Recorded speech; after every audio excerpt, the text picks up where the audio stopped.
everybody, and welcome to Aspects of Design, and that's interior design. And my name is Karen Salenrod, and I've been practicing interior design for, over 20 years now, and I am NCIDQ certified, and which is the National Council for Interior Design Qualification, and that is the licensure exam for all 50 states.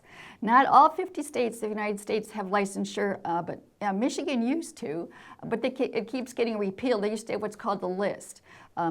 Florida does have licensure, and I am licensed for the state of Florida, and that's Florida Registered Interior Designer number ID 5262. We're supposed to say that.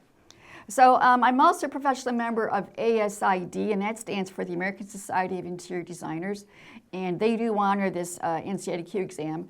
And they also stand for excellence in design, and then also the health, safety, and welfare of the public.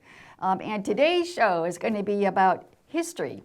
Is it old-fashioned, or what the heck do we do with history? So it's kind of a cool subject, one of my favorites. And first I got some books to show you, and then we're going to have some slides, and then some drawings, and then more slides. So we'll just get started. I just want to explain first about history, because it's lots of fun. What is history, and what is it all about? Well, I'll tell you the reason I like it so much is because my mother is also she's also been an interior designer, and she used to teach furniture history and design at Delta College in Saginaw, Michigan. She was advisory to the board. She redid their whole curriculum for interior design, and she taught this class, and I ended up taking it. And it's not about dates and names and dates. It is all about people. History is about people, and that's what's so exciting about it. And it isn't about just names and dates. It's she would tell us stories about King Louis XIV, how he was the Sun King in the theater, how he loved pageantry and grand celebrations with fireworks and drama. And then we heard about Louis XV and XVI and about their wives. Marie Antoinette was talented in all the arts and culture. And we learned how France became the trendsetter for interior styles for several decades, actually. And so history is about people. Who were they? Where did they live? How did they live? What was their raison d'etre, so to speak? And what was going on back at those times? So it's a story about who's who, and there's exciting drama and real life plots, adventures, and dreams, and things you'll see in a movie like Indiana Jones or The Great Gatsby, or Robin Hood or Cleopatra, or even like Aladdin. You know, it's a cartoon, but it's cool because these are exciting stories. It talks about the folklore and the customs and religions of all these countries. It could be anywhere in the world. So getting back to the history part, it was King Louis XIV who built the Palace of Versailles, and he started the French Baroque style. And of course, then Louis XV and XVI came after, and Marie Antoinette and Madame de Pompadour, and then came Napoleon of France, and King Ludwig of Germany with his eccentric palaces and underground grotto in his palace. Then there were the Tsars of Russia and their winter palace, and the Fabergé eggs that are famous, and the St. Basil's Cathedral in the Russian capital. So a lot of famous landmarks that we remember from around the world. And then we have classical architecture of Italy. What wonderful architecture they have in its roots were like the temples of the Parthenon and at the Acropolis of Athens. And some of this stuff began in Greece over 500 BC. And it has always inspired the world. It's always inspired the world, and it does inspire us to this day, this classical architecture. And then, of course, there's the Prince Regent in England, who built the Brighton Pavilion, which is a place of fantasy and romance. And there are countless Buddhist temples in Asia, and there's the Forbidden City, which was built to house emperors, and it did house 24 different emperors had lived in there in the Forbidden City. And then, all around the world, there are wonderful churches, cathedrals, and religious temples. And he tells stories about the different cultures and their religions, and this goes on around the world. And to ignore it is to miss out on countless stories of dreams and hopes and wonder. And these are gifts to us in this modern day of 2025. So in our country, right here, for example, we have countless examples of historic treasures also from coast to coast. We have like the Fisher Building, the Vanderbilt Estate, the Hearst Castle, the Katasan. And in Detroit alone, the list of wonderful historical buildings is amazing. So You know, all these masterpieces are a collection of inspiring art, artists and made, talented architects and talented craftspeople. And this history illustrates the imagination and the God-given gifts of these people and their lives. And it's here for us to enjoy and to be amazed by to this day and beyond. So going forward, what do? We look, we learn, and we imagine. That is what we do. That is what history does for us. We look, we learn, and we imagine, and we think of all the things we could do, and inspiration will come. I promise you, it will come. So let's get started with first, we've got some books here and photos and slides in a little bit, and then partly the slides are from Europe, and then more slides from a drive down Woodward Avenue. So we're going to go down Woodward Avenue today. And then we'll stop at Boston Edison District in Pleasant Ridge. And we've got some drawings to show, and then some more inspired slides of things that are more related to the interior.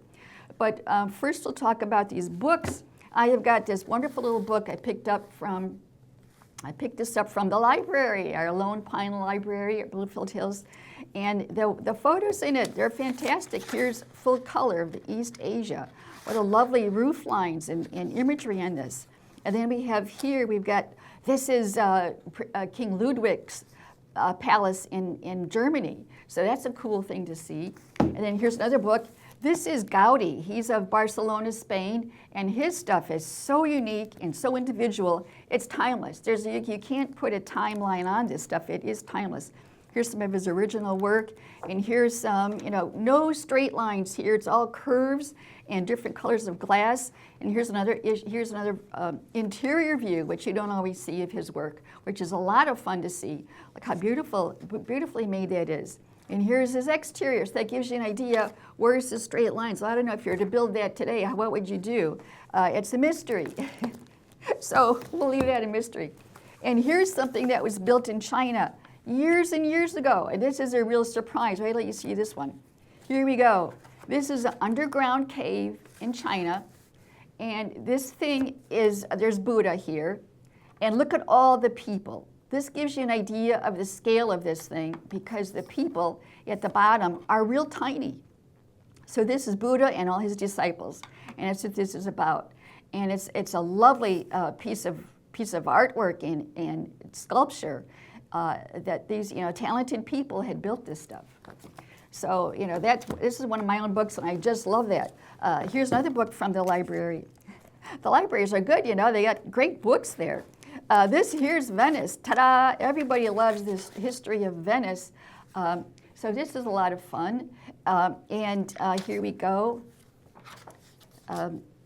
Here's another view of, this was in India, some temples in India. Wonderful chiaroscuro lighting here. And the textures and the facade details is amazing. And then here's something. This was the Grand Palace in Bangkok, Thailand. Another wonderful architecture, beautiful details, color. These people, what they could think of it, they made it, and they knew how to make it. And here's another one. Look at all the complicated arches in here. This is India, the Hall of Public Audience in India. But look how amazing this is that they built it. And they don't have CAD today, so they don't have AI, but they could build these things. It's amazing. And here's something in Russia. The Church of the Transfiguration in Russia. All these onion towers. Isn't that wonderful? It's amazing. So I thought I'd share that with you because it's a real eye-opener to see how exciting history can be. And now we've got something, this is right here in Detroit. This is something that is, Albert Kahn is one of our big architects out here. And here's the Detroit Savings Bank branch and his drawings. It's a little bitty book, but it certainly has some wonderful imagery in it of his work. He had work in the Boston Edison District, in Ann Arbor and Franklin, Michigan, and he's had work, of course, all over Detroit. And here's one more thing of his, all these little creatures and involved drawings and things on the University of Michigan location. Next is slides. Slides of Europe are next. We're going to Europe, guys. So we have the first one is Grand Entry of Prague. And the grand entry, look how big that is. Now that's my mother in that photograph, and she's 5'3", so it gives you an idea of the size of that entrance. And then the next slide shows more details and colors in Prague. Look at all the complicated scrolling patterns in here. And then the next is more imagery of the same types of things, wonderful arches, kind of Baroque looking. And then the next one we have some more images in Prague. We've got a frog crawling up the building, and then there's a whole story that takes place on the other facade above that. Wonderful, fascinating things you can see over there. And then the next slide shows Kasteel de Haar, and this is in Holland, and it's a wonderful castle. You walk inside, and some of these rooms are just, get you all teary-eyed. They're so amazing. They do that to me anyway. Next slide is Amsterdam, the riverfront. Look at the beautiful profiles of the building, the roof lines and such. It's lovely. And then next we have slides of cathedrals in Prague. Their cathedrals just, they'll knock your socks off, these so detailed, and these cherubs and such. And this is a pulpit, and the next slide shows the other end of the pulpit. So the minister or the priest has to climb up there, but boy, you can't not look at them with all those wonderful details. The next slide shows more saints, and look at these saints. They're in with angels and cherubs, and we've got one more slide that shows more details in churches, and it's just lovely what they can do, what they have done at that time. Their skills were amazing. And going on further, we've got the Catazan, and here's the exterior of the Catazan from the waterfront.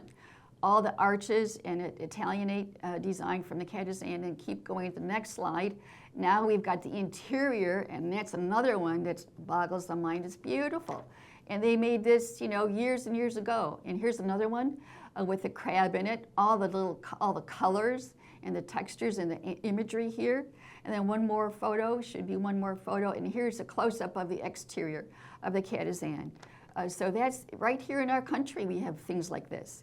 And the next slide shows images of homes from the Boston Edison district. This is sort of a rusty brick mansion, I would say the Renaissance period. The next one is also in Boston Edison district, a local talented architects, still kind of a Renaissance design. The next slide shows us more of a rough stone kind of a thing, a little bit more casual, but it's still very interesting and fascinating. And then next we've got this Italian influence Renaissance building, very lovely and beautiful, symmetrical but asymmetrical in style. And then the next one we've got the Albert Kahn Benjamin Siegel home, built in 1915. And then after that, we have got a little farther down on Woodward Avenue now. If you keep going down Woodward South, you'll hit the Hecker Mansion. And this is at Woodward and East Ferry Street. This was designed by Louis Camper. After that, we have got some Victorian buildings that are so unusual on the same street, East Ferry Street. And the next slide shows us the Charles Lang Freer Mansion on East Ferry. This is a shingle style of arts and crafts period, but it's fascinating. And then the next one, we've got, this is owned by Wayne State, this building, but the details around the entry were so lovely, and this rounded sort of a tower, but it's wonderful to see what they used to make back then, and to this day we could do those things. The next one is a church on Woodward, and this has got the most unusual masonry and arches and colors. And so this really caught my eye, and just had to show this one because it's very unusual. And then the next slide is an abandoned building. Now this is the Art Deco style with Aztec influence. And it's very wonderful, and you see it's missing the roof, which is, a darn shame because it was at one time a very special architectural design. And look at the entrance. Of course, there's graffiti all over it now, but the entry arches are so unusual. And then above the arches there are these pilasters with more arches, and then this whole section of pilasters to the right of that. And then there's a little there's some interesting thing above that. So one of these treasures of history that we've got still, it's still there, it's missing its roof, but boy, it still is a wonderful bit of history. The next slide shows, now we're here going up Woodward farther north, and we've hit Pleasant Ridge, and here's a pretty little home with soft colors and nice roof lines and pretty windows in different shapes and so forth. And it's a lovely home, homey looking, inviting building.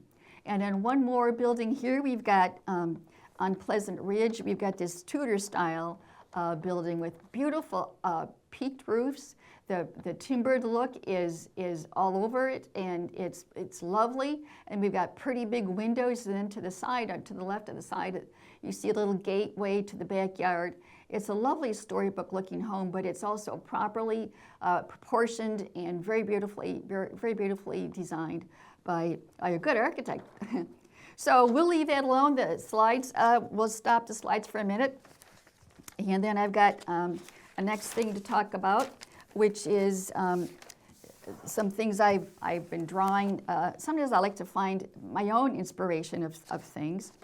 And so here's something that is one of my drawings here on the table. We've got, this is something that is sort of a French influence, but the curved mullions and so forth. And then I've got this thing here, which is a dome and columns and things, taking ideas from history, but put it together for a new style eclectic look, which is what I call it. Now these are photos. I have a book called The Old Ruins on the Hudson River, and this is sort of a Renaissance design.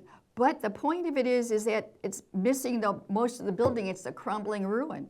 But if you were to look at that and see what might it be or what ideas you could come off of it, I've come up with this idea. So now we have an idea where you've got the tower still here, and then off to the side you've got a second tower, which is the entrance, and then some more interesting details after that.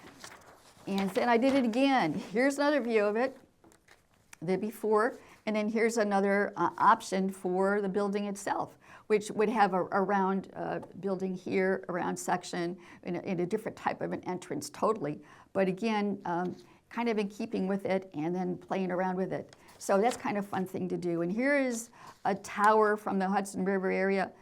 So what do you do with this? Now this one I've turned into more of a Dutch idea. So this is a Dutch influence of New Style Eclectic, which is kind of fun and interesting entrances and then these nice roof lines. And here is something I came across on the internet one day. And I thought, gee, look at all these big paintings with columns, which is cool. But what if you want windows?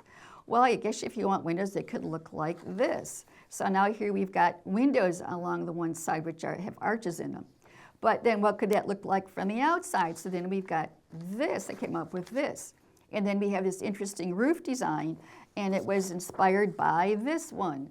So this is how you can use history to inspire you to come up with new things for the new decades. And here's something I came across, which is so cool.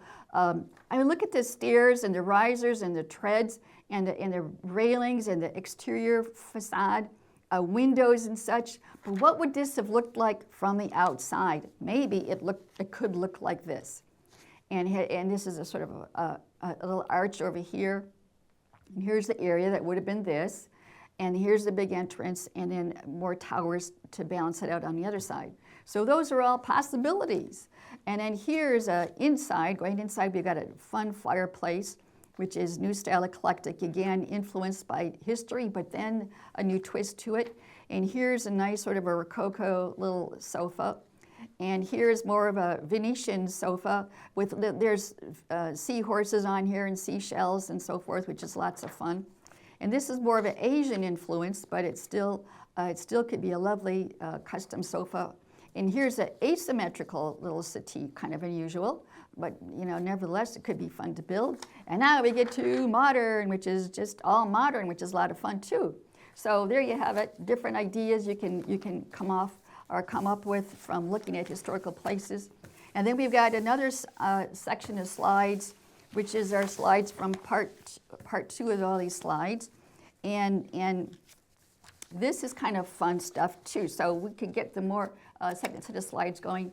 Now this is a loggia from the Albert Kahn Mansion, and this was done as a show house bought from the Boston Edison District, and so this is a lovely loggia. You had a Pewabic tile on the floor, and it has a fountain. It really works. And with planter, and I planted plants in it. So this had to, and all the trellis in this is actual real wood, and it had to be taken down. And I had my some craftspeople rebuild the trellis because it had dry rot all around the radiators. It had dry rotted. So that's the loggia, and then the next one is a master bedroom from this building. Now this master bedroom had beautiful, beautiful proportions, beautiful, nice big rooms. We had a huge antique rug in here and his king-size bed, and then I brought in a filigree desk and some terracotta figures. But there's a whole seating area off to one side, and the other side was full of long closet systems, cabinetry, I should say, for closets. So that was a lovely area. The next one shows a lakeside home. And these people had to walk out, but wanted something a little bit more glamorous, upscale, something. So we've got a lot of influence from history in this room. You see, we had zebra wood plinth bases and crotch mahogany, and the cocktail table is all custom made, and so was the wrought iron table next to it. So was the end table, for that matter. You can't see it. All you see is the little turtles on top of it. And then there's a 10-foot buffet in the very back, and we rebuilt the pool table. And then the next slide shows the matching kitchenette in this room with a glass fish jumping around over the sink. And then so you could sit there in this kitchenette and look at one side. The window looks at the indoor pool, and the other side is the television set. You can watch the game or however you want to do that. So that's this slide. And then the next one is a historic preservation project. This was in Flushing, Michigan, and it was a dental office, and he wanted it to look like an old historical hotel. So that's what we did. And so this is the waiting area. Now I didn't use traditional furniture in here because I wanted to look like this is part of the dental. The dentist is up to date on all the latest equipment and information, of course. And medical information. But the basic part of it, the interior envelope, is all historical. And then the next slide shows the actual reception, and it does look like a hotel. All the light fixtures, there's nothing touching the ceiling, except in the waiting area. We had one chandelier. He got tax credits for it. We went down to Lansing and talked to somebody there, and they wanted to preserve the tin ceiling, so we have one light in it, and that's it. Nothing else touches the ceiling except paint. We repainted it. And he did get a patient a day for the first 2 years that this was opened, because people would walk into downtown Flushing and they were interested to see what somebody would do when they invest money into a historic preservation project. And he really was very surprised and blown away, but people would walk in and they'd sign up to get their teeth cleaned. So that's pretty cool. So it did the job, I'd say, but it was still an interesting project. And the next one is a client who went to the Palace of Versailles in Paris, in Europe, in France, and they were totally intrigued by Le Petit Trianon, which is next to on the grounds, the palace in the Louis XVI period, and they wanted a room in the Louis XVI period. This is a guest room for them. They wanted it in soft, pale colors of pale yellow and blue, and this is what we came up with. And she had the rug, and I found the bed, and so the whole thing went together real beautifully. The next after this is a watercolor. I do perspective watercolors also. It's a classic design school system of doing a watercolor to scale, and so this is traditional influences, obviously classical influences, but the television is all modern day equipment. That's what would be in this room. It's a Bruton sofa and a custom-made cocktail table and so forth, and there's a stainless steel ceiling with a dome on it and wild stuff. So I had entered a contest with this. So, but that was a lot of fun. So that's the end of our slides, and this kind of wraps up our show today. We talked about history. Is it old-fashioned, or what do we do with it? We enjoy it, and we use it for inspiration. So again, this has been Aspects of Design. My name is Karen Salenrad, and I hope you enjoyed our show today. And next time we're going to talk about imagery in design, and could be wood, fabrics, and so forth. So I hope you'll join us again next time. And for now, I'd like to thank you for coming and hope you have a great day and happy holidays. Thank you. Thank you very much.